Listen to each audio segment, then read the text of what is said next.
Peace, y'all. Welcome to today's mathematics with your girl Sunshine Monet L. Today is 12/25/8. Happy Rusev Day. Okay, today is the day of Elegua. Today is the day of Eshu.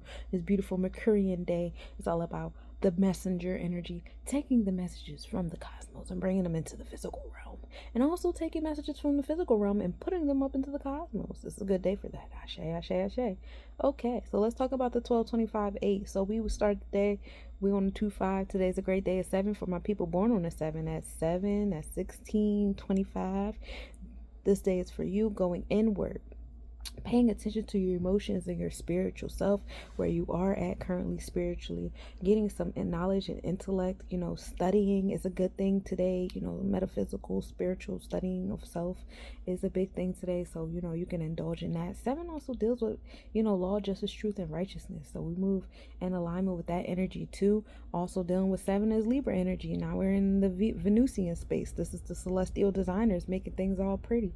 So we're in a space of making things beautiful too. It's a beautiful experience for the spiritual development. May it bring you to law, justice, truth, and righteousness. Focusing on your interpersonal relationships, bonds, and contracts are heavy here too. And that's all in the 7s, right? We just touched 7. 7 is broken up into 2 and 5 today. So that's finding balance and harmony and justice on the 2s. Finding that wisdom, because 2 also is associated with Chokma, Jupiter energy in the Sephiroth.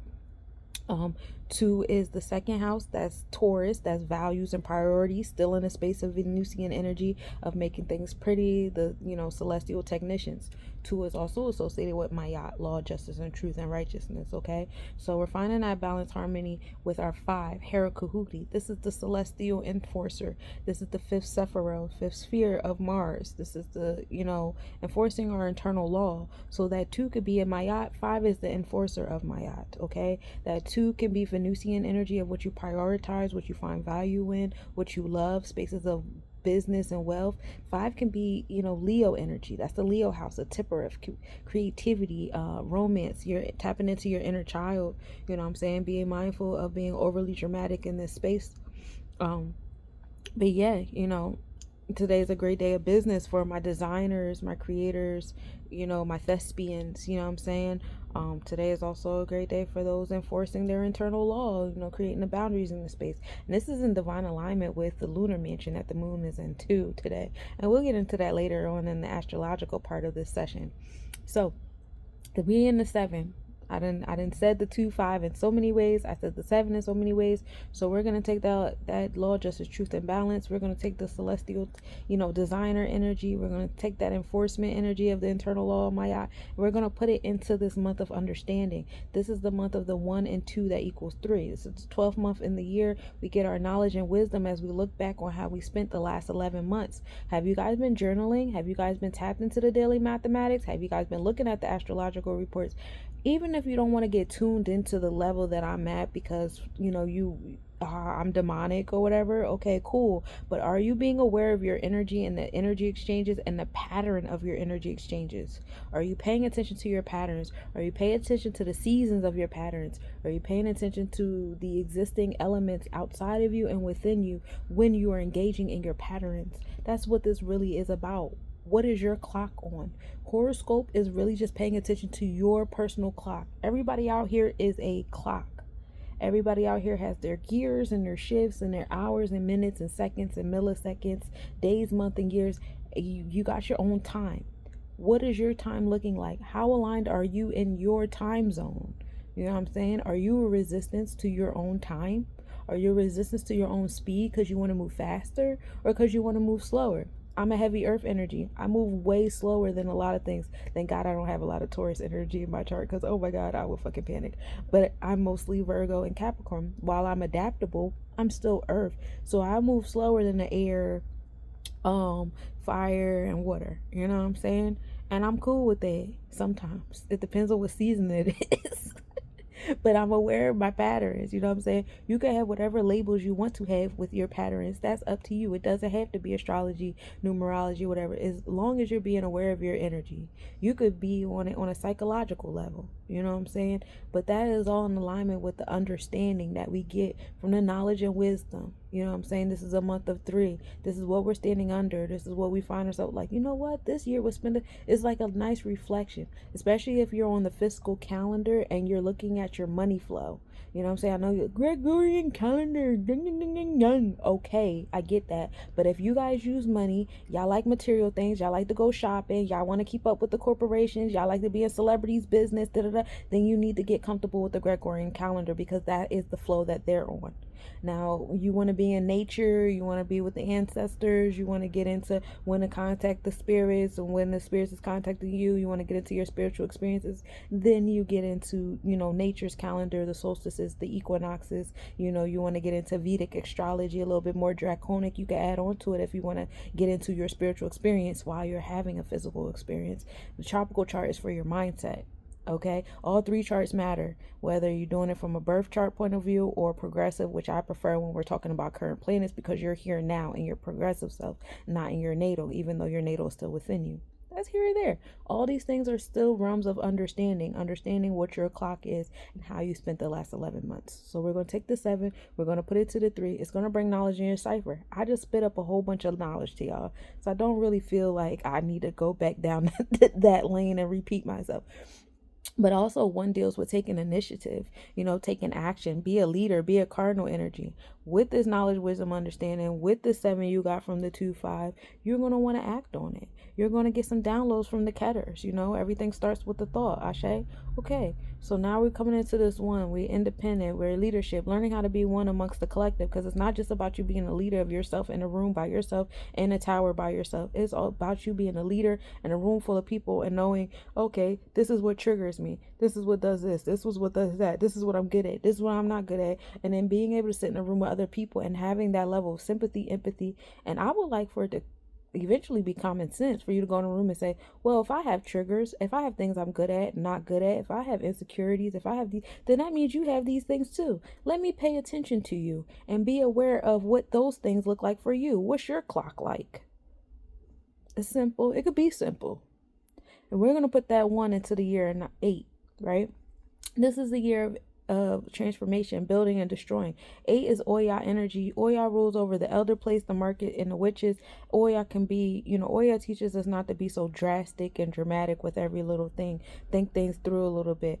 8 deals with Scorpius energy. And the Scorpius energy, we're in the energy of conception. This is heavy sexual energy. What are you conceiving towards? What are you sexing? Because we're going to give birth to it through our divine womb in the year of 9. And that means collectively in our mindset too. So collectively, all of y'all are on social media wishing death upon this and death upon that, and this person doing this and that person. If y'all putting all that miserable energy together as a collective, guess what? You're going to give birth to that miserable, nasty, violent, warlike, AI taking over, this person bombing this. Is what you're giving birth to, because that's what y'all keep speaking into existence. People do not want to be in charge of the mindset that they have. I don't understand what that lack of accountability is coming from, but be mindful. You know what I'm saying? Be mindful. And also, for some of you guys that have thousands of people on your platform, be responsible, because you are ultimately controlling the minds of a bunch of people. I know that is like, a concept that like people don't want that responsibility. They want to tell people, stop following me, stop da da da da.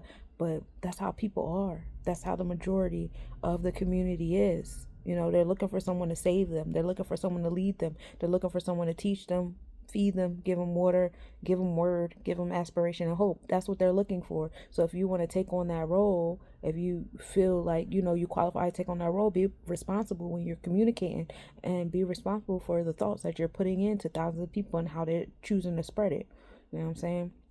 Either here or there. You know what I'm saying? I know that's a responsibility people like to debate on, but let's be in reality. Regardless if you want it or not, it's still coming to you. So move accordingly and, take that responsibility of the seeds that you're planting in a bunch of minds, and know that collective minds make things happen. So if you want certain things to happen, put them in the minds. The same way a celebrity stands on stage and sings certain songs and makes certain things be true. You do the same thing here. You know what I'm saying? So anyway, I don't want to go off on a tangent of that. But 8 also deals with Sebek. That's Mercurian flow. That's Ha. That's the celestial technicians labeling things accordingly. So we're going to take this energy of 1 of leadership, cardinal energy, taking action. We're going to put it into the to the year of conception, conceiving, building and destroying, transformations, empowerment, secrets coming out, power couples being made.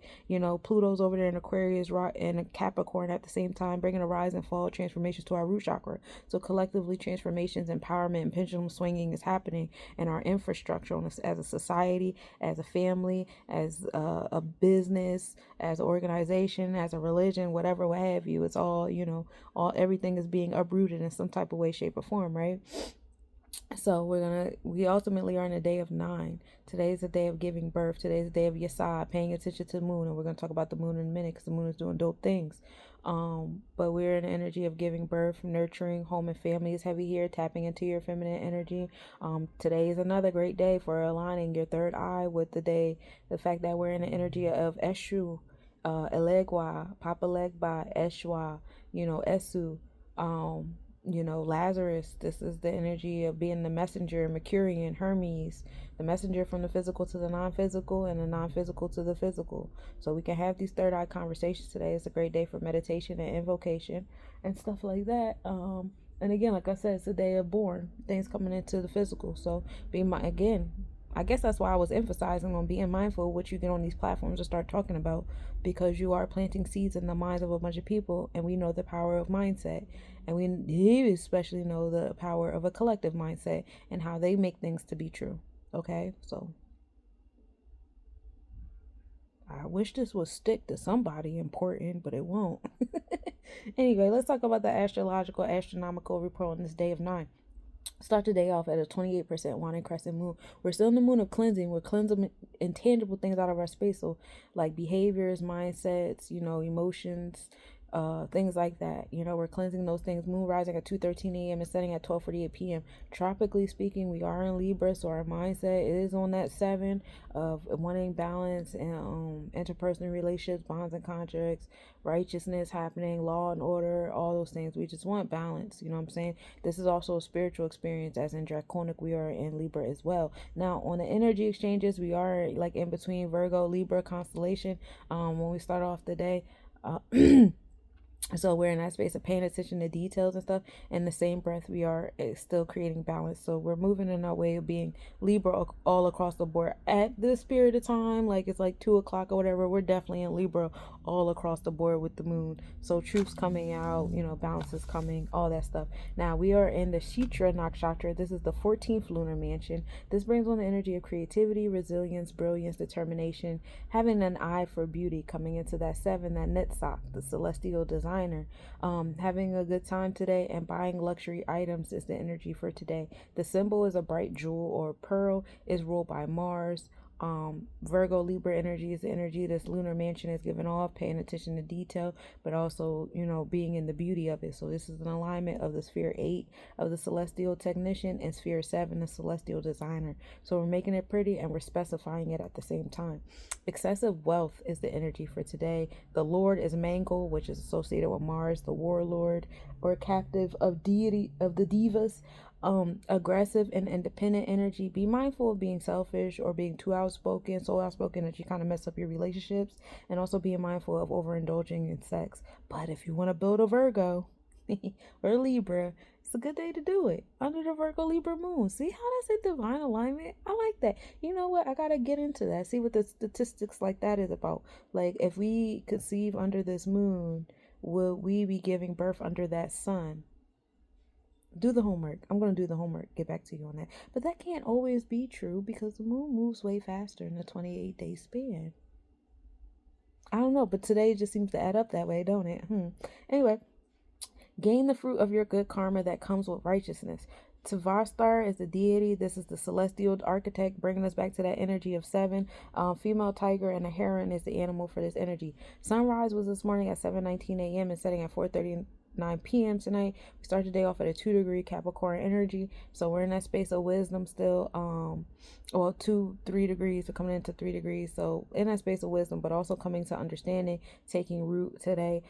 In our energy exchanges, we start the day off at 8 degree Sagittarius energy. So transformations and empowerment, truths coming out as far as our sacral chakra, womb energy, somebody revealing that they having children because this joint is in the third house. So new additions to the space. Mercury has the longest morning elongation, which is the angular distance from the sun. That happens tonight at 9:19 p.m. Y'all, so nice. I be feeling like these charts be for me sometimes. This is the best visibility in the AM, 22 degrees south of the sun. This is located southeast of the Ophiuchus constellation, y'all. So you know you had that nice little energy of triangular energy facing Ophiuchus is Mercury, what we're invoking in the sun. So a good day of invocation for the healers, the healers. You know Mercury was like on the spotlight during the solstice. This is the last day, or like closing up the solstice energy. Please continue to speak into existence what you want into your space while Mercury's doing the thug dizzle. The moon and Vesta are close in Libra constellation. This happens around midnight. Vesta will be at 1 degrees and the moon will be at 3 degrees in the Libra constellation. So finding law, justice, trust, law, justice, truth, and righteousness. Vesta is the asteroid that emphasizes on, you know, what we're passionate about, and the moon is your insight. So nurturing what you're passionate about, getting some insight on what you're passionate about, and learning how to harmonize it in your space and design and materialize with it while the moon is in that lunar mansion. That's a good recipe for my spellcasters out there. So that's what I got for you today, my cosmic nobodies. Get some journaling done, get some manifesting done, do some spell work. It's a great day on this day of Alegua. Reach out if you would like a personal reading. You know I'm here for you. Peace, peace.